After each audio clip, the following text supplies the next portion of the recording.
Hi, Senator Bob Casey here. We're on the first day of the impeachment trial. Today's session was about the constitutional question about having a trial of a former president.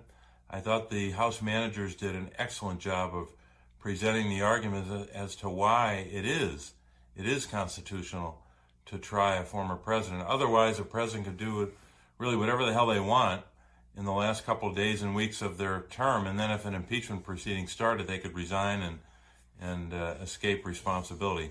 That cannot happen, especially when you consider the circumstances of a violent, deadly insurrection.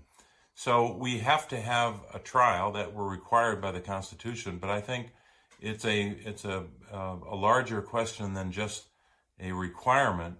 I think it's very important we have a trial because you can't have justice without accountability. And this trial, however it turns out, whether the former president is convicted or not, will have a measure of accountability that I think in the end will be bipartisan. So today was a good start for the House managers.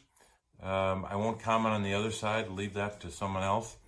But I'm going to continue to be a fair and impartial juror and look forward to tomorrow's arguments, which will be the first day where the House managers actually present their case, not just constitutional arguments as they were required to do today. So tomorrow will be a long day, probably 8-9 hours of presentation, and then we'll see where we are for the next day. Thanks.